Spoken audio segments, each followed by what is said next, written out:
Setiap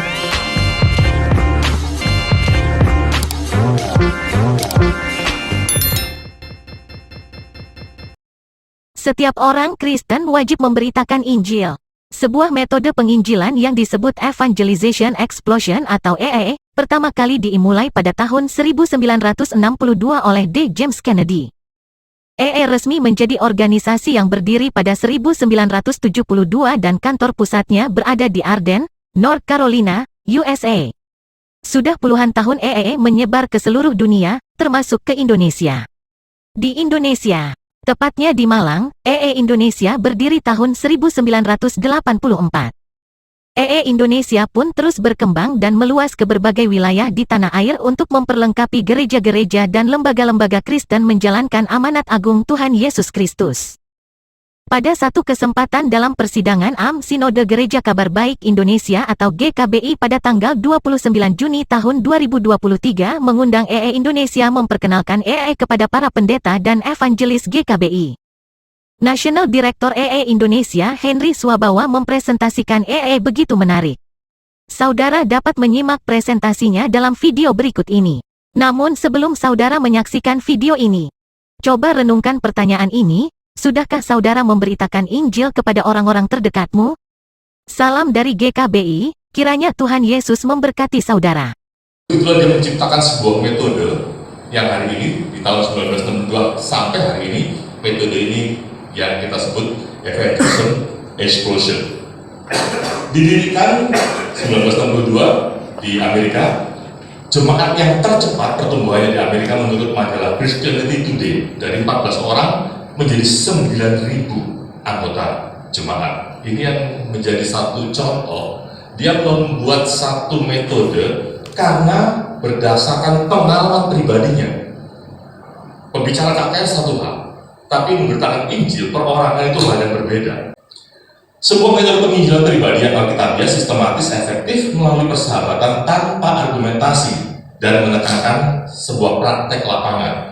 Di sini menjadi kekuatan Evangelism Explosion, bukan hanya sekedar teori, tapi ada praktek lapangan. Ya, mungkin Pak Ketua sudah mengalami di Malang, ya, ikut PI, ya, ikut praktek bagaimana menceritakan Injil ke seseorang, memberdayakan setiap jemaat. Jadi bukan hanya pemimpin yang harus mengetahui, diperlengkapi, tapi kami rindu pemimpin yang sudah diperlengkapi, memperlengkapi anggota jemaat. Karena ini diperuntukkan untuk jemaat awal. Itu poin dari Evangelism Explosion. Di sini kita punya sebuah statement visi atau misi. Kami ada untuk memuliakan Allah dengan cara memperlengkapi gereja-gereja lokal di seluruh dunia untuk melipat gandakan atau multiplikasi melalui 4 hal: persahabatan, penginjilan, pemuritan, sehingga terjadi pertumbuhan sebuah gereja yang sehat. Di sini tujuan sebenarnya ketika kami rindu menjadi mitra, ada 3 tujuan penting ketika kami menawarkan pelatihan ini kepada mitra dan gereja. Yang pertama, membekali Anda, di sini adalah jemaat-jemaat Bapak Ibu, untuk bisa memberitakan Injil secara efektif kepada seseorang yang Kristen maupun yang non-Kristen. Nah, seringkali ada sedikit kalimat yang janggal.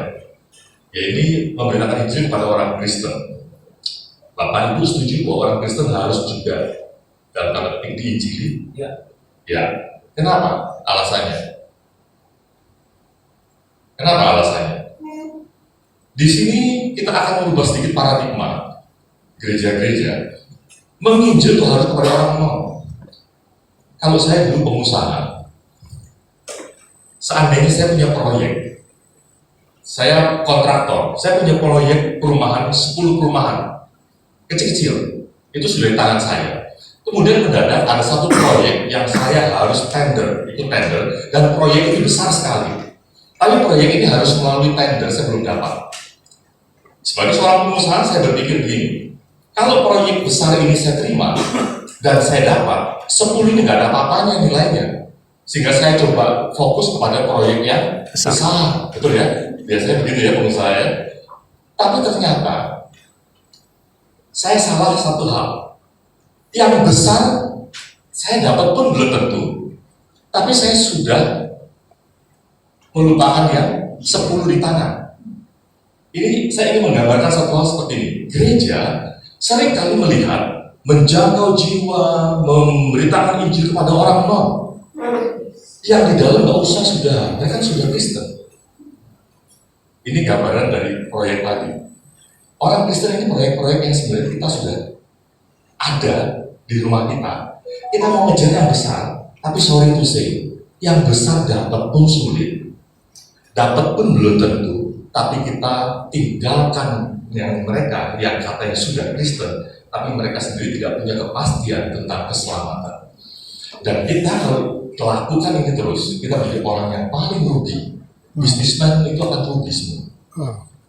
Betapa hari ini banyak orang Kristen yang berpindah, khususnya di kantong-kantong Kristen ya. Saya ke Toraja, saya ke Ambon, saya ke Papua, ya saya ke kantong-kantong Kristen yang mereka punya satu sharing yang sama. Banyak orang berpindah karena pernikahan dan seterusnya. Kenapa? Gereja lupa fokus ke dalam. Yang kedua, tujuannya adalah menjadikan bersaksi sebagai gaya hidup. Ya, ketika kita melatih seseorang, kita ingin supaya orang tersebut, jemaat kita, menjadi memiliki satu gaya hidup bersaksi. Artinya kapan saja, di mana saja, dan kepada siapa saja dia bisa bersaksi. Dan tujuan yang ketiga adalah ini bukan hanya kita mengajarkan bagaimana cerita Injil, bukan. Itu hanya jangan dilihat hanya sekedar memperlengkapi supaya bisa cerita, tidak. Tapi ada multiplikasi atau pelipat gandaan, yaitu pemuritannya. Hari ini mungkin kita nanti satu hari menjadi seorang murid, tapi di bulan-bulan berikutnya harus menjadi seorang trainer dan seorang guru. Mungkin katanya ada yang sudah pernah menjadi PT ya, trainer, apa di sini? Sudah menjadi trainer ya, dari Malang ya. Dan satu langkah lagi sebenarnya sudah menjadi seorang guru. Ya, itu yang menjadi tujuan dari Evangelism Explosion. Ada 4 prinsip. Setiap orang Kristen, ini saya lewati, setiap orang Kristen prinsip yang pertama harus menjadi saksi, dan kita semua pasti setuju. Setiap orang Kristen harus bersaksi. Tapi pertanyaannya, kalau kita setuju setiap orang Kristen harus bersaksi, alasannya apa bahwa setiap orang Kristen harus bersaksi? Apa alasannya? Perintah Tuhan. Tidak tahu. Amanat agung. Apa? Amanat agung. Yang mana isinya itu? Yesus adalah juru selamat. Pergi dan beritakanlah. Nah, ketika kita bicara penginjilan, selalu yang kita ingat apa? Matius 28. Saya tidak mengatakan ini salah. Amanat agung itu penting sekali.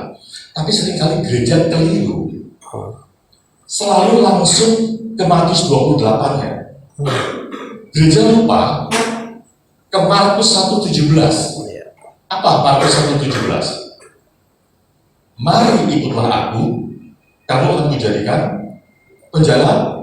Sebentar, seringkali ketika bicara penginjilan, gereja langsung to the point.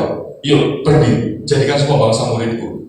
Maaf, mereka pergi dengan apa? Yuk Pak, kita perang yuk. Kita pergi perang, nanti Bapak akan tanya, perangnya pakai apa? Senjatanya belum dikasih, dilatih cara menembak pun belum, tapi langsung yuk kita pergi. Paham ya maksudnya? Yesus punya contoh, sebelum kamu pergi, ikut saya dulu. Kamu saya training dulu, ikut saya 3 tahun, bahkan lebih. Caranya begini loh, setelah selesai di training, baru pergi. Jadikan semua bangsa muridku. Nah, di Indonesia ini di poin yang mari ikut aku, kamu akan kujadikan penjala manusia. Diperlengkapi terlebih dahulu, di training dulu, baru jemaat kita bisa diminta untuk pergi jadikan semua bangsa murid. Itu poin yang paling penting.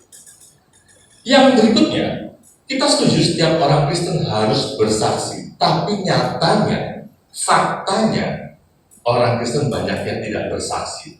Ya atau iya? Iya. Ya, kita harus jujur. Ya, termasuk saya dulu, sama. Kita nggak ada bedanya. Iya. Kenapa mereka tidak bersaksi? Banyak alasan-alasan. yang mereka akan utarakan. Aduh, kalau suruh penginjilan dia bersaksi jangan saya deh. Tanda tanya besar. Ya, saya takut dimarahin, takut ditolak. Ya kalau cuma takut dimarahin, takut ditolak. Kalau diapa-apakan, kalau dipukul, kalau ada apa-apa dengan gereja saya bagaimana? Apalagi konteks Indonesia ya, mereka menjadi takut.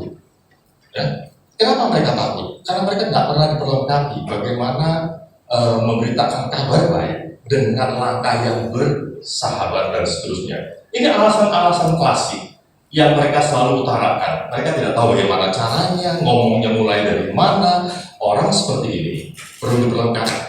Orang Kristen perlu diperlengkapi supaya tidak punya alasan lagi untuk tidak bersaksi. Yang berikutnya, di sini juga dikatakan, bicara tentang Injil, kalau kita lihat depan ini gambar apa? Sebuah puzzle. Kita tahu ini puzzle, tapi puzzle ini gambarnya apa? Kalau kita jadikan satu, nggak ada yang tahu. Orang Kristen tahu Injil seperti puzzle, Injilnya tahu, tapi untuk menyusun menjadi kata Injil mereka tidak tahu karena mereka tidak pernah tahu gambaran yang utuh terlebih dahulu.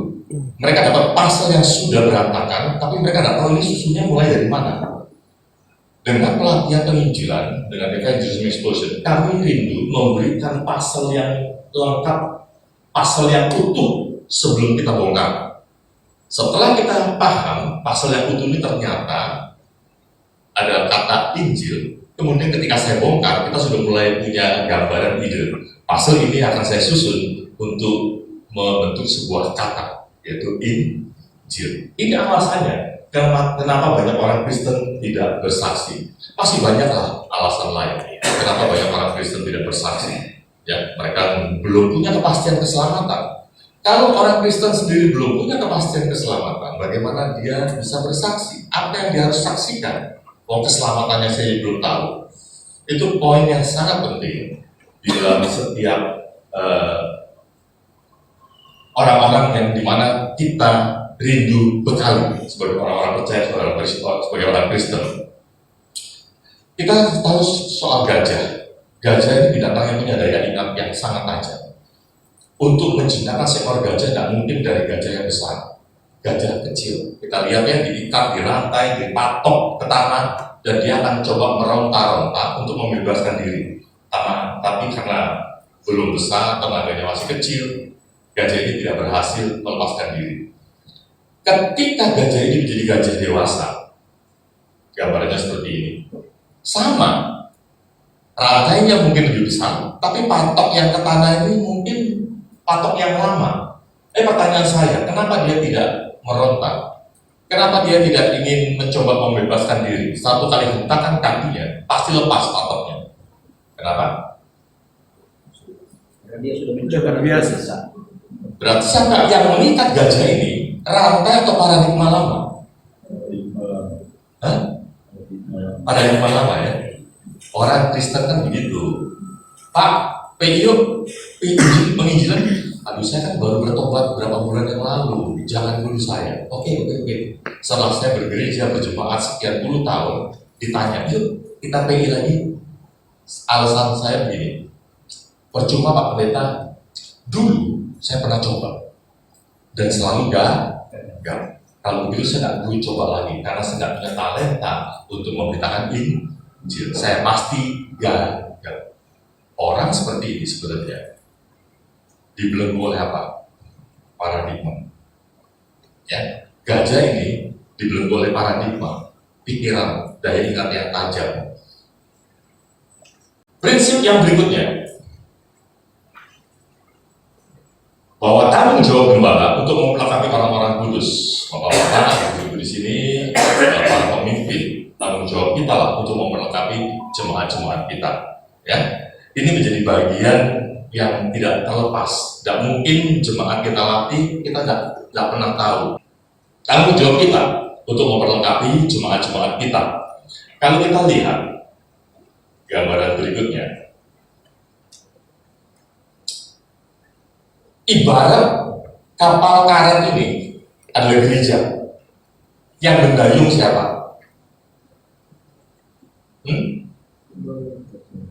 Siapa yang mendayung? Pendetanya lah, gembalanya. Yang keras sedikit dong. Siapa? Mengenai Gembala. Yang di belakang ini siapa? Jemaat. Ada nggak jemaat kita seperti ini? Nggak ada ya? Banyak. Di gereja kami itu banyak, bukan banyak sekali. Ya. Kenapa? Kenapa ini yang terjadi? Mereka berkata, itu urusannya pendeta. Itu urusannya para pemimpin. Urusan saya itu jemaat bergereja selesai. Ya, mereka nggak perlu terlibat dan tidak ingin melibatkan diri. Ini karena mereka tidak pernah dilibatkan, tidak pernah diperlengkapi. Ketika gembala memperlengkapi mereka, gambarannya harusnya berubah menjadi gambaran yang kedua. Sudah tidak ada lagi waktu untuk ngomel, sudah tidak ada lagi waktu untuk mengkritisi, karena mereka sama-sama dikasih dayung, sudah dilatih. Ayo kita kerjasama, besarkan ini gereja, besarkan ini jemaat, cari jiwa. Mereka nggak akan ngomel, karena mereka akan merasa, oh betapa sulitnya ternyata ya untuk menggaulkan sebuah jemaat atau sebuah gereja. Ini gambaran dari sebuah gereja yang mereka pikir itu tanggung jawabnya pendeta saja. Kita tidak perlu ikut ambil bagian sebagai jemaat. Itu menjadi prinsip yang kedua. Nah, ini gambaran seperti ini saya tidak tahu. Di sini di sinode ini ada berapa jemaat? Ada berapa gereja, Pak? Di kurang lebih 20 lebih. Itu di mana? Di Kalimantan Barat. Oh, ada di Kalimantan Barat ya? Dominan di Kalimantan Barat. Oh, dominan lebih banyak di Kalimantan Barat ya? Oke, kita punya tim juga di Kalimantan Barat. Nah, ketika kita punya 20 katakan, sinode ini punya 20 jemaat. Kita ingin punya jemaat yang seperti gambar di atas atau gambar di bawah? Hah? Bawah atas? Atas lebih enak. Sering kali ya, termasuk gereja kami sering kali mereka tidak mau investasi waktu. Mereka pikir, sudah enak begini, ngapain sih repot-repot? Itu enggak. Mereka lupa. Itu kan sebenarnya gereja itu kan menjalankan visi dan misinya siapa? Seringkali gereja itu menjalankan visi dan misi entah siapa lah ya, bukan visi dan misinya Tuhan. Ketika kita mau menjadi jemaat seperti yang gambaran di bawah, sebenarnya kita sedang menjalankan visi dan misinya Tuhan. Apalagi hari ini presentasi di gereja Kabar Baik Indonesia. Good news. Good news itu apa sih?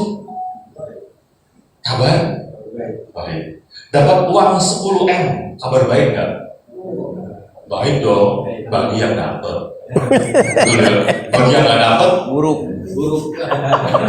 cemburu. Udah dapat gua kagak ya. Itu benar nggak ya? Nah, kalau kabar baik yang satu ini, semua bisa dapat. Selama jemaat mau cerita, saya kasih satu rahasia. Nanti Bapak Ibu kembali ke jemaat, ngomong sama jemaat begini. Penginjilan itu jangan bicara tentang hasil atau berhasil atau gagal. Kegagalan penginjilan itu bukan karena ketika saya cerita dan ada seorang pun yang percaya Yesus. Itu bukan kegagalan. Kegagalan orang Kristen memberitakan Injil adalah ketika dia tidak pernah cerita. Itu sudah gagal. Tapi kalau saya mengatakan, saya memenangkan 100 jiwa dari penginjilan saya. Sorry, maaf. Itu bukan penginjilan. Itu sombong rohani. Karena tidak seorang pun yang bisa mempertobatkan orang lain terjauh Tuhan. Amin. Jadi jangan sekali-sekali berani mengatakan, aku sudah mempertobatkan sekian orang. Oh enggak, itu bukan pekerjaan. Itu pekerjaan Tuhan. Pekerjaanmu adalah cerita. Selama kamu cerita, kamu sudah berhasil. Walaupun hasilnya itu tergantung Tuhan. Kasih tahu jemaat seperti itu. Hari ini jemaat punya paradigma gini loh. Kalau saya cerita Injil soal Yesus, orang itu nggak percaya, menolak, berarti saya gagal. Bukan. Kegagalan kamu ketika kamu nggak pernah cerita tentang siapa Kristus, itu yang gagal. Ya, supaya beban mereka itu tidak berat ketika mereka memberitakan Injil. Prinsip berikutnya, tindakan memperlengkapi ini paling baik dilakukan dengan cara latihan lapangan. Nah, pelatihan kami ini bukan pelatihan sekedar seminar, satu arah bukan, tapi ada praktek lapangannya. Yang sudah mengalami, ya, Bapak sudah mengalami praktek lapangan, kita akan datangkan orang lain untuk supaya kita pun yang sudah di training untuk cerita langsung. Supaya apa? Supaya kita percaya diri. Oh, ternyata penginjilan yang saya sudah pelajari ini, kalau kita belajarnya baik, tahap demi tahap, saya bisa menceritakan dengan baik cerita saya. Itu latihan lapangan. Seperti seorang mau berenang, tidak mungkin hanya cukup teori, kemudian diceburkan di laut atau di kolam renang, tidak mungkin. Pasti tenggelam. Yang seorang guru atau pelatih lakukan adalah seorang guru harus ikut terlibat di dalam kolam itu, menjaga orang itu sampai orang itu bisa mandiri dan dilepas. Nah, kami punya 3 kali latihan lapangan yang didampingi 2 kali, yang latihan lapangan lepas itu 1 kali. Ya, nanti kita kalau ada waktu tanya jawab silakan, atau mungkin Pak Ketua bisa menceritakan dari pengalaman yang sudah pemalang. Kemudian yang terakhir, Anda akan membuat pengaruh yang jauh lebih besar bagi kekekalan dengan melatih orang lain daripada hanya memenangkan jiwa bagi Kristus. Karena dengan demikian, Anda bukan hanya menambah jiwa, melainkan melipat gandakan. Artinya apa? Hari ini Anda yang sudah menjadi seorang trainer, 1 langkah lagi harusnya menjadi seorang guru yang bisa mengajar jemaat lokalnya bagaimana memberitakan Injil. Itu menjadi tujuan akhir kita, supaya gereja lokal ini mandiri. Soal bahan jangan takut, kami supply. Ya, jadi gereja hanya menyediakan tenaga pengajarnya, pelatihnya, atau berkolaborasi dengan tim lokal yang ada di kota masing-masing. Semua bahan kita supply untuk pelatihan. Nah, ini supaya terjadi multiplikasi. Ada satu statement bahwa penginjilan belum dapat dikatakan selesai, atau pekerjaan penginjilan belum dapat dikatakan selesai apabila orang yang diinjili belum menjadi seorang penginjil. Maksudnya, kalau seorang menjadi seorang Kristen karena penginjilan kita sebagai pimpinan perlu mendewasakan diri secara rohani. Tapi tidak cukup di sana, kita juga harus mengajarkan orang tersebut bagaimana satu hari nanti dia juga menjadi pemenang jiwa. Ya, itu statement bahwa pekerjaan itu belum akan selesai apabila orang yang diinjili belum menjadi seorang penginjil. Ini presentasi yang cukup singkat. Jadi evangelism explosion, kalau saya singkat, itu bukan hanya penginjilan, tetapi multiplikasi. Jemaat memiliki keyakinan keselamatan, itu penting sekali. Jadi penginjilan ke dalam, ya, supaya jemaat punya keyakinan keselamatan. Yang kedua, tidak hanya punya keyakinan keselamatan, ketika dilatih, jemaat pun mampu membagikan cerita bagaimana supaya orang mendengar cerita tentang Yesus dan Allah atau Tuhan selamatkan dia.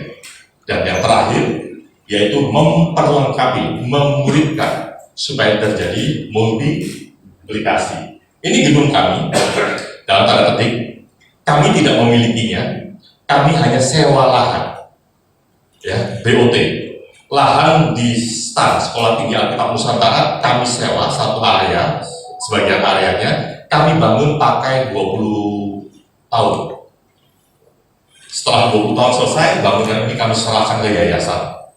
Jadi sebelum ini diserahkan ke yayasan, kita coba datang lah, ya, tengok-tengok lah, ya. Malang ini kota yang cukup, cukup, ya, kalau dingin sih enggak sekarang Pak, sekarang panas sekali, ya. Maksudnya cukup nyaman, ya, kulinernya dekat dengan Kota Batu, ya. Jadi biasanya kalau sinode-sinode yang kami undang, ayo kita wisata rohani. Setelah latihan, sisihkan waktu 1 hari lah, kita jalan-jalan ke Malang. Tapi jalan-jalannya itu biaya sendiri, ya. Yang free itu pelatihannya. Nah, inilah kami. Jadi ini pertemuan dunia di tahun 2016 bertepatan dengan inaugurasi gedung kami 2016. Ada sekitar 100 negara datang, di 100 negara datang ke Indonesia, kepengen lihat pelayanan evangelism explosion di Indonesia itu seperti apa. Ya. Mereka di berapa puluh tahun yang lalu, mereka hanya berpikir satu hal, itu tidak akan mungkin berkembang di Indonesia. Tidak akan mungkin, itu statement dari VP Oceania. Ini tidak akan pernah bisa berkembang di Indonesia. Tapi ketika mereka melihat pelayanan ini, mereka terkaget-kaget. Sehingga Presiden DI Internasional hari ini, Dr. John Soros mengatakan, Indonesia kamu tidak perlu malu-malu, punya satu moto, Indonesia bagi dunia. Kami punya moto, Indonesia bagi dunia. Karena pelayanan kami ternyata Tuhan berikan bukan hanya Indonesia skopnya, kami sudah ke Malaysia, kami sudah ke daratan Cina, kami sudah ke Nepal, kami sudah ke India, ke Malaysia, bahkan kami terakhir ini kemarin ada yang ke Finlandia, ke Amsterdam. Ternyata Tuhan buka pelayanan begitu besar dan luas. Dan untuk itulah ingin mengajak gereja-gereja, ingin mengajak sinode-sinode, bahwa pelayanan yang Tuhan titipkan ini skalanya bukan skala kecil, skala dunia. Mungkin hari ini kita skopnya hanya Indonesia. Siapa tahu kita bisa buka cabang nanti, melangkah dari Indonesia. Who knows? Ya, itu mimpi, itu visi. Hai